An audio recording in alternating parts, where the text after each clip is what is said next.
conferência de imprensa com Suzan Lamens, a campeã deste Oeiras Ladies Open. Susan, congratulations. Thank you. What a final, what a week for you, most important title of your career. How are you feeling after this crazy match? Yeah, I'm still trying to believe what just happened. I mean, it was a crazy match, yeah, from 6-4, 5-love up to 4-1 down in the third set and then coming back. Yeah, it was a big roller coaster, but I'm very happy and also a bit tired. How did you manage to come back after wasting that 5-love lead in the second set and being, like you said, 4-1 down on the third? What do you think was the key for you? Well, in the beginning of the third set, I was still thinking about that a lot actually, that I didn't manage to win the second set, and then at some point at 4-1 I was just telling myself to keep fighting. I mean, she was 5-love down, so from 4-1 I could maybe also come back, and she made like 2 double faults in that game, and I think that switched the momentum a bit, and I was feeling positive again. So. Did you enjoy to play on that court with a lot of crowd, with no Portuguese players playing in, even though that a lot of crowd supporting him? Yeah, it was super nice. I mean, for a final, I've never played such a big final with so many people watching. So it was super nice, even though I feel like they were not always clapping for me, but I mean, yeah, it's still good. So, can you tell us a little bit about you? Who is Suzan Lamens? Introduce yourself, please.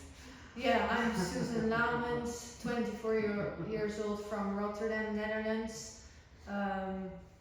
Yeah. What do you want to know?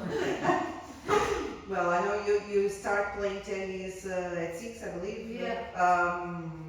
Why tennis? Yeah, I think some from my family were playing tennis, and I started in my hometown at the club, and I'm actually still playing at the same club with the same coaches, so that's really nice. And yeah, I think because of my family that I got into tennis, and I was also doing gymnastics until I went to high school. Then I had to choose, and I chose for tennis. And so far, what are your main goals in these sports? Well, my main goal is to get into the top 100. It's getting closer and closer now. And for this year was one of my goals to win a bigger title. I won already a bigger title in ITF, but now this one, so yeah, it's really nice. You're in a good path. Yeah.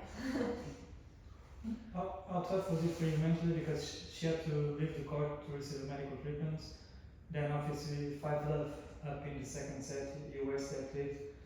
How tough was it for you mentally to deal with all those situations? I think it was fine actually. I was just focusing on my breathing when I had to wait, and then just before she came back I was doing some movement on the court, so just to get a bit more warm again. But yeah, I was just not so worried about it. I was just focusing on myself. But was there a point in that second set where when you started thinking, okay, I got it, it's mine, I'm gonna win it? Yeah, I think at 5-love for sure I had the feeling. Yeah, but I was also pretty nervous actually in the end of the second set. I mean, when I was 5-love up, so I lost a bit of quality in my shots, and I think, yeah, what she does really good is when you give her some space, she can smack really hard and hit really good balls, and I think that's what happened in the end. But yeah, I was a bit nervous. Was it better pressure-wise in the end of the third set? Was it easier for you? Yeah, I think so. Also at 4-1, I was a bit surprised that I was also coming back, because it didn't really feel like it was my match anymore. But yeah, at 4-all I was thinking, okay, yeah, it's now even again, I can do this again, and especially when I had the match points, I was just telling myself to keep going for the shots and yeah, get the match myself, and don't wait for her to make a mistake or anything. I would like to face you if I play, because you fight like a lot.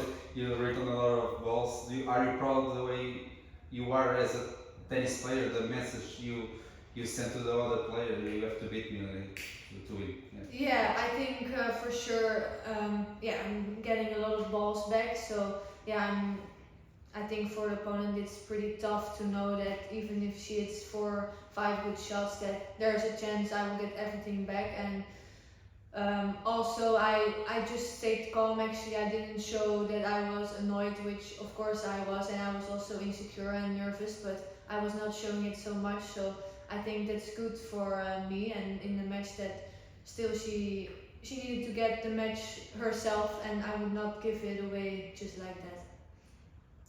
When I ran 30, I think since the end of the match, did you receive any kind of special message from a player that you know or something?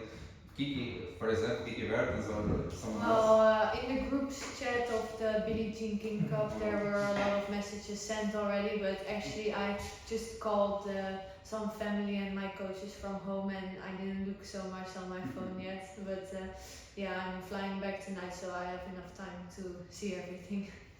And will you have time to celebrate after the flight, or are you heading to next week?